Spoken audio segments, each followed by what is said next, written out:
Friends, మీరు చూస్తున్నారు VVR exam tips channel. కుటేద్దాం గ్రూప్ 2 సిద్ధమవుతున్నాం. కార్యాచరణ రూపొందించుకున్నాం, క్లాసెస్ చెప్పుకుంటున్నాం. పేపర్ 1, పేపర్ 2, పేపర్ 3కి సంబంధించి ఎక్స్క్లూజివ్ గైడెన్స్ ఇస్తున్నాం. పేపర్ 2 ఇండియన్ పాలిటిక్స్ సంబంధించి ఆల్రెడీ భారత రాజ్యాంగ పరిణామ క్రమం, అభివృద్ధి చట్టాలు చెప్పుకుంటున్నాం. ఇప్పటి వరకు మనం కొన్ని చట్టాలు చెప్పుకున్నాం. అత్యంత కీలకమైన చట్టాలు మనం చెప్పుకోవాల్సి ఉంది. చివరిసారిగా మనం చెప్పుకున్న 1853 చట్టాలు చెప్పుకున్నాం. తదనంతరం జరిగినటువంటి పరిణామాలు 1857 సిపాయిల తిరుగుబాటు తర్వాత బోల్డెన్ పరిణామాలు జరిగినాయి. అత్యంత ముఖ్యంగా భారత్లో ఈస్ట్ ఇండియా కంపెనీ పాలన అంతమై బ్రిటిష్ ప్రభుత్వం నేరుగా పరిపాలించడం ప్రారంభించింది. ఒక రకంగా చెప్పాలంటే భారతదేశాన్ని తన గుత్తాధిపత్యం కిందకు తీసుకుంది, కబంధ హస్తాల్లోకి తీసుకుంది, తన పెద్దర్గంలోకి లాగేసుకుందని చెప్పొచ్చు. ఈరోజు మనం తర్వాత 1858 చట్టాల నుంచి జరిగిన పరిణామ క్రమం, మన స్వాతంత్రం వచ్చినంత వరకు జరిగినటువంటి పరిణామాల్ని, కొన్ని చట్టాలని, భారతదేశ నాయకుల యొక్క డిమాండ్స్ని, ఇలా మనం కొన్ని కోణాల్లో అత్యంత ముఖ్యమైనటువంటి కీలకమైనటువంటి చట్టాలు ఈరోజు మనం చర్చించుకుందాం. మన టెలిగ్రామ్ గ్రూప్లో జాయిన్ అవ్వకపోయినంత కూడా వీడియో కింద డిస్క్రిప్షన్లో మనకి టెలిగ్రామ్ ఛానల్ లింక్ ఉంటుంది. టెలిగ్రామ్లో జాయిన్ అవ్వండి. ఎక్స్క్లూజివ్ గైడెన్స్ గ్రూప్ 2 ఉంటుంది. క్లాసెస్ ఉంటాయి, ప్రతిరోజు ఎగ్జామ్స్ ఉంటాయి. ఎవ్రీడే కూడా 3 వీడియోస్ మీకు అందుబాటులో ఉంటాయి. అదేవిధంగా ప్రతి టాపిక్ మీద చాప్టర్ వైజ్గా synopsis, key points, short notes అన్నది అందించడం జరుగుతుంది. అందుకని ఛానల్ కూడా సబ్స్క్రైబ్ చేయడం మర్చిపోకండి. సరే, వీడియోలోకి వెళ్తే మనం ఇండియన్ పాలిటీలో ఈరోజు ముఖ్యంగా భారత ప్రభుత్వ చట్టం 1858, ఈ చట్టం ద్వారా బ్రిటిష్ ప్రభుత్వం భారతదేశంలో అడుగుపెట్టిందని మనం చెప్పొచ్చు. ముఖ్యంగా 1857 సిపాయిల తిరుగుబాటు తర్వాత భారత ప్రభుత్వంలో ఈస్ట్ ఇండియా కంపెనీని పూర్తిగా పంపించేసి నేరుగా బ్రిటిష్ పాలన ప్రకటన ఒకటి జారీ చేసింది. 1858 నవంబర్ 1న ఒక ప్రకటన జారీ చేసింది.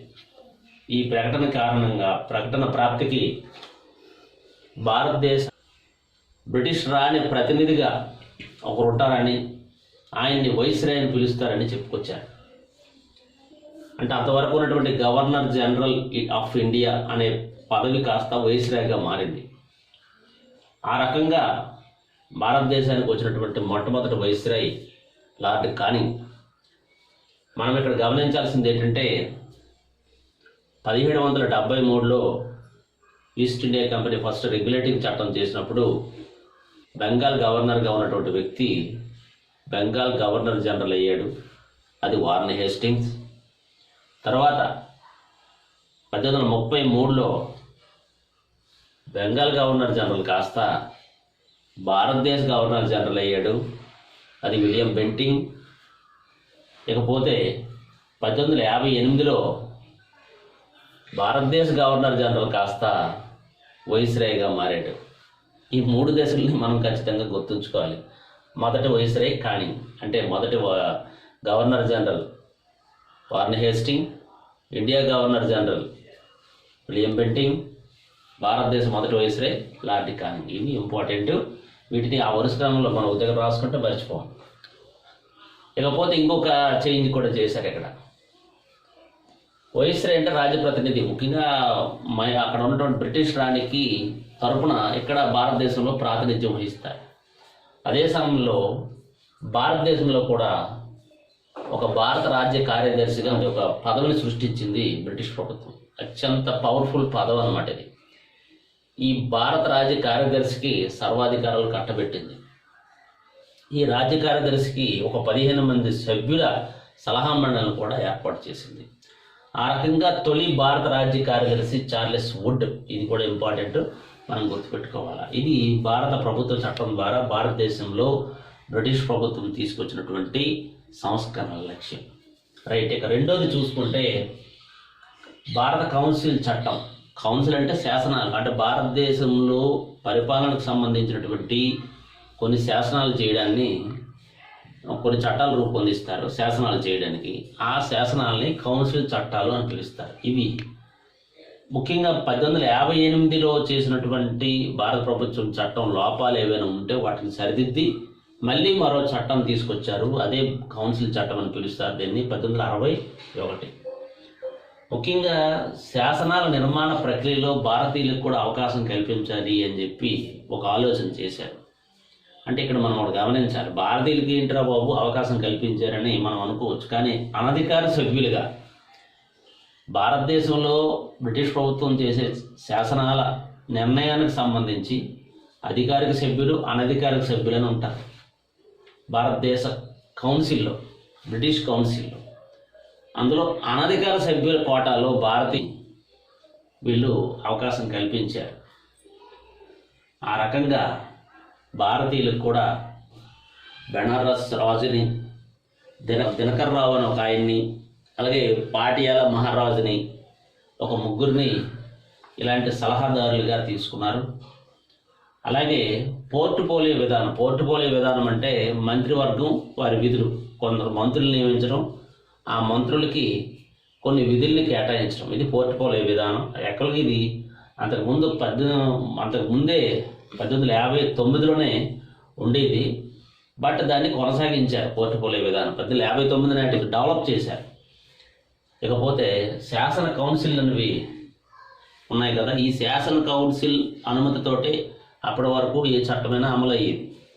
కానీ ఈ 1861 చట్టం ద్వారా ఈ శాసన కౌన్సిల్ అనుమతి లేకుండా భారతదేశంలో వైస్రాయ్ నేరుగా ఆర్డినెన్స్ జారీ చేసే అధికారాన్ని కూడా తీసుకొచ్చారు. ఇది చాలా ముఖ్యమైనటువంటి అంశం.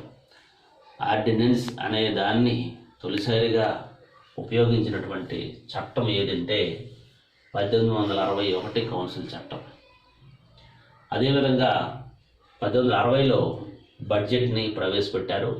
ఆ బడ్జెట్ వ్యవహారం అంటే బడ్జెట్ తొలిసారిగా ఆదాయ వ్యయాలు అంటే ప్రభుత్వ ఆదాయానికి వ్యయానికి సంబంధించినటువంటి లెక్కల్ని బడ్జెట్ అంటారు. ఈ బడ్జెట్ని కూడా ఈ కౌన్సిల్ ఆమోదించి భారతదేశంలో అంటే ఈ కేంద్ర శాసన మండలిలో ఈ బడ్జెట్ని ప్రవేశపెట్టి దాన్ని ఆమోదించుకోవడం అన్నది కూడా చేశారు. తర్వాత ఈ అంటే 1861 చట్టంలో వచ్చినటువంటి లోపాలను సవరించుకోవడానికి 1892 కౌన్సిల్ చట్టాన్ని ఒకదాన్ని తీసుకొచ్చారు.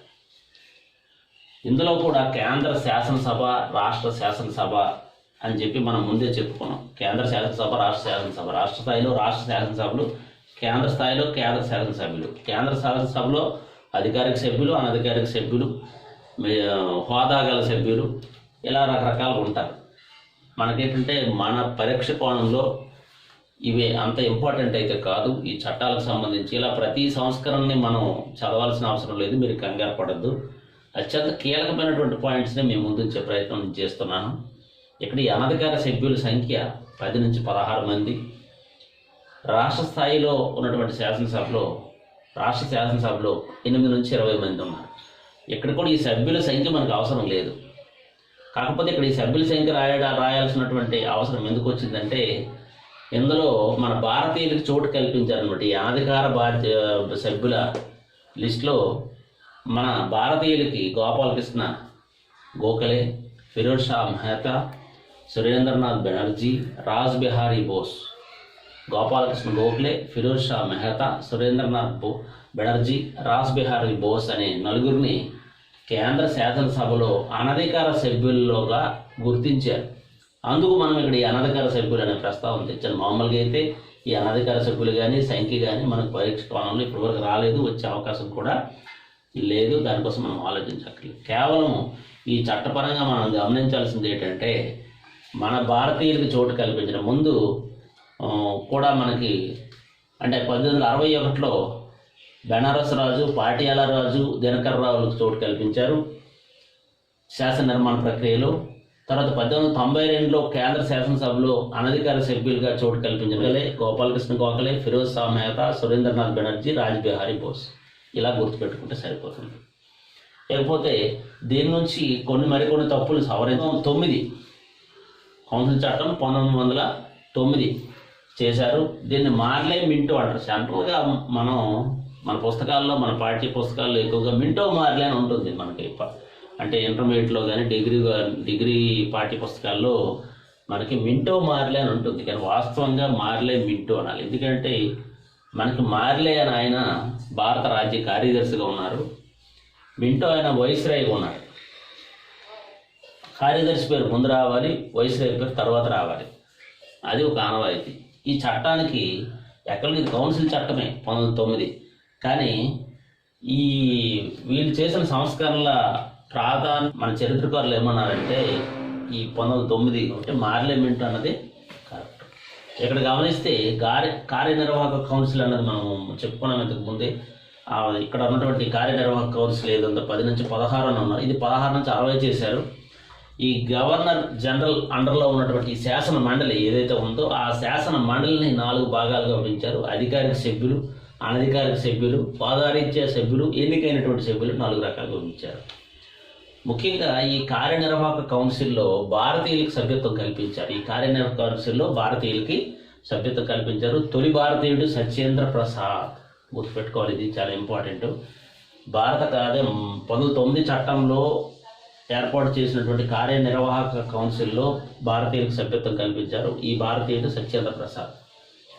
ముఖ్యంగా ఈ చట్టంలో అత్యంత అంటే మనం గమనించాల్సిన అంశం ఏంటంటే మహమ్మదీయులకి ప్రత్యేక నియోజకవర్గాలు ఏర్పాటు చేశారు ఈ చట్టం ద్వారా. అంటే మహమ్మదీయుల జనాభా కన్నా వాళ్ళ నియోజకవర్గాలు ఎక్కువ కేటాయించారు.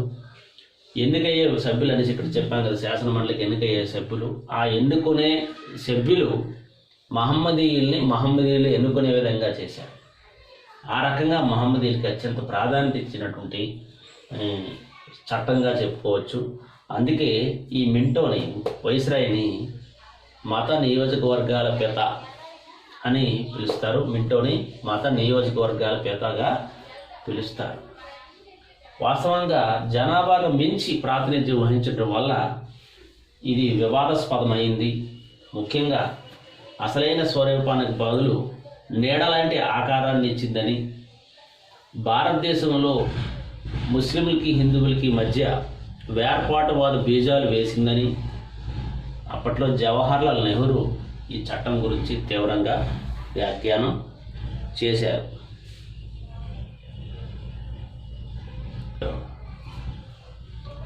తర్వాత ఆ రకంగా 1909 చట్టం కాస్త వివాదాస్పదమైతే అయ్యింది. తర్వాత భారత ప్రభుత్వ చట్టం 1919 మాంటేగు చెమ్స్ఫోర్డ్ సంస్కరణలు. ఇది కూడా ఇంపార్టెంట్ చట్టమే. మనం బాగా కాన్సన్ట్రేట్ చేయాల్సినటువంటి 2 చట్టాలు 1919, 1919.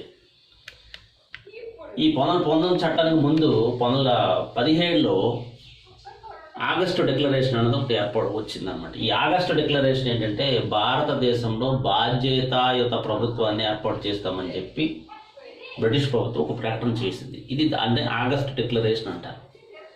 అంటే తర్వాత చట్టం ఏదైతే ఉందో 1917 ఆగస్టులో చేసినటువంటి ఆగస్టు డిక్లరేషన్ బాధ్యతాయుత ప్రభుత్వ ఏర్పాటుకు సంబంధించి చేయడం వల్ల ఈ 1919 మాంటేగు చెమ్స్ఫోర్డ్ చట్టం బాధ్యతాయుత ప్రభుత్వం ఏర్పాటుకు సంబంధించి చర్యలు చేపడతాం అని ఒక ప్రకటన జారీ చేసింది. అయితే ఇందులో ప్రధానంగా రాష్ట్రాల ద్వంద్వ పాలన, దేశంలో మొదటిసారి కేంద్ర స్థాయిలో ద్విసభ, 2 సభలు, ఇది చాలా చాలా ఇంపార్టెంట్. కేంద్ర స్థాయిలో ద్విసభను తీసుకొచ్చింది. అలాగే రాష్ట్రాల్లో ద్వంద్వ పాలన తీసుకొచ్చింది.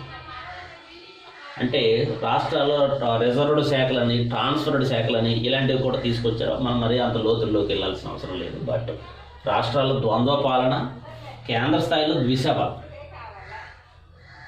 ఈ ద్విసభలో రాష్ట్రాల మండలిని ఎగువ సభ అంటారు, కేంద్ర శాసనసభని దిగువ సభ అంటారు. ఈ రాష్ట్రాల మండలిలో 60 మంది సభ్యులు ఉంటారు. అందులో 34 మంది సభ్యులు ఎన్నిక ద్వారా అవుతారు. మిగతా 26 మంది నామినేటెడ్ అవుతారు. అందులో లేదంటే వైస్రాయ్ నేరుగా రిప్రజెంట్ చేస్తారనమాట. అలాగే కేంద్ర శాసనసభలో అంటే దిగువ సభలో 145 మంది సభ్యులు ఉంటే 104 మంది సభ్యుల్ని ఎన్నుకుంటారు. మిగతా వారు నామినేట్ చేయబడతారు. ఇక 1909లో మనకి ముస్లింలకు మాత్రమే ప్రత్యేకమైన నియోజకవర్గాలు ఇవ్వడము చేశారు. వారిని వారే ఎన్నుకున్నట్టుగా ఒక నిర్ణయం కూడా తీసుకున్నారు. కానీ ఇక్కడికి వచ్చినప్పటికీ మళ్ళీ మత ప్రాతినిధ్యంని కొనసాగించారు. ఈసారి ఏంటంటే సిక్కులకి, క్రిస్టియన్లకి, ఆంగ్లో ఇండియన్లకి కూడా మత ప్రాతినిధ్యం మీద నియోజకవర్గాలను కేటాయించడం, వారికి కొన్ని అధికారులను కట్టబెట్టడం అన్నది ఈ 1919 మాంటెగ్ చేమ్స్ఫోర్డ్ సంస్కరణను తీసుకొచ్చారన్నమాట. తర్వాత ఆస్తి పన్ను చెల్లించడం లాంటి కొన్ని నిర్ణయాల వల్ల మహిళలకు కూడా ఓటు హక్కు కల్పించారు. ఈ మహిళలకి ఓటు హక్కు కల్పించినటువంటి చట్టం చాలా కీలకమైనది. మహిళలకి ఓటు హక్కు కల్పించడం అన్నది చాలా ప్రత్యేకమైనటువంటి హక్కుగా మనం ఇక్కడ చెప్పుకోవచ్చు. 1919 మాంటెగ్ చేమ్స్ఫోర్డ్ సంఘంలో ఈ చట్టం ఆస్తి మరియు పన్ను చెల్లింపు ప్రాతిపదికన పరిమితమైన ఓటు హక్కును మహిళలకి కేటాయించింది. అంతేకాకుండా 1920లో ట్రావెన్కోర్ మరియు కొచ్చి సంస్థానాల్లోనూ 1921 మద్రాస్ ప్రావిన్స్లోనూ కూడా మహిళలకు ఓటు హక్కు కల్పించడం జరిగింది. ఇది కూడా గుర్తుపెట్టుకుంది. 1920లో ట్రావెన్కోర్ మరియు కొచ్చిలోను, 1921 మద్రాస్ ప్రావిన్స్లో కూడా ఓటు హక్కు కల్పించారు. అలాగే భారత రాజ్య కార్యదర్శి జీతభత్యాలు భారత ఆదాయం నుండి కాకుండా బ్రిటిష్ ప్రభుత్వ నిధి నుండి చెల్లించడం అన్నది ఒకటి ప్రవేశపెట్టారు. ఇది ఒక ముఖ్యమైనటువంటి. అలాగే రాష్ట్ర గవర్నర్ ఈ అంశాల పాలనా వ్యవహారాల్లో భారతీయ మంత్రుల సహకారంతో నిర్వహిస్తారు. అదొక ముఖ్యమైనటువంటి సంస్కరణ.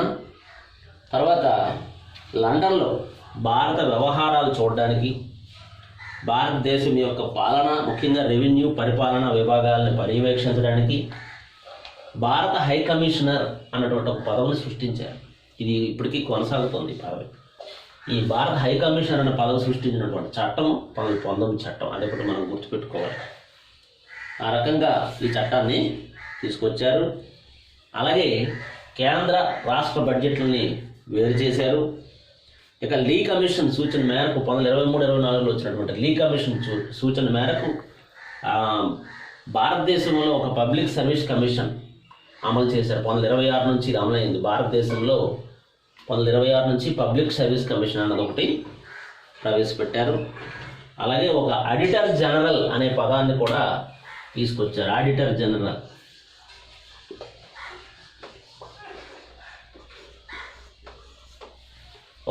జనరల్ అనే పదవిని కూడా తీసుకొచ్చారు. ఇకపోతే కేంద్ర రాష్ట్రాల మధ్య, అలాగే వివిధ రాష్ట్రాల మధ్య ఉత్పన్నమయ్యే సమస్యలు అనే వివాదాలు అనుకోండి, వాటిని పరిష్కరించే బాధ్యత వైస్రాయ్కి అందజేశారనమాట. అయితే ఈ యొక్క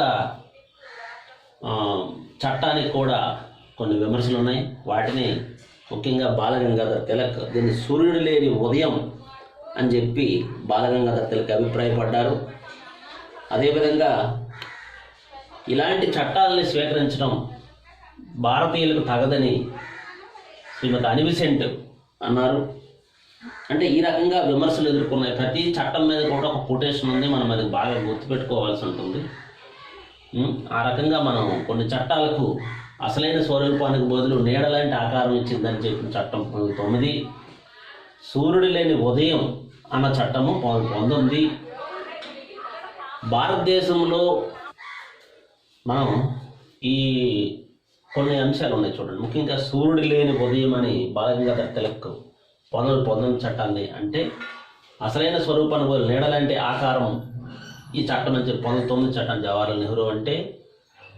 అలాగే marks and angles quit India చట్టాన్ని భారతదేశంలో కొల్లగొట్టిన ధనాన్ని పంచుకోవడం కోసమే చేశారని క్విట్ ఇండియా చట్టం అన్నారు. అంటే ఇలా స్టేట్మెంట్స్, ఆ చట్టాల మీద వచ్చినటువంటి నెగిటివ్ స్టేట్మెంట్స్ని కూడా మనం పరిగణలోకి తీసుకొని తయారు చేసుకోవాలి. ముఖ్యంగా కీలక అంశాలు అంటే మనకి ఈ చాప్టర్ వరకు చూసుకుంటే, అంటే ఇది మన రాజ్యాంగ అభివృద్ధి పరిణామ క్రమంలో అభివృద్ధి చట్టాలకు సంబంధించి ఏవైతే ఉన్నాయో ఈ చట్టాలకు సంబంధించి వాస్తవంగా అయితే చాలా లో వెయిటేజ్, బట్ మనం చదవాల్సిందే ఉన్న పరిస్థితుల్లో కీ పాయింట్స్ని మాత్రమే మీ ముందు వచ్చే ప్రయత్నం నేను చేశాను. నెక్స్ట్ ఈ చట్టం అనంతరం జరిగిన పరిణామాలు, ముఖ్యంగా సైమన్ కమిషన్ రాక ఆ తర్వాత జరిగినటువంటి పరిణామాలు, 1947 వరకు చోటు చేసుకున్నటువంటి అంశాలన్నింటినీ కూడా మనం మరొక వీడియోలో చూద్దాం. Thank you very much.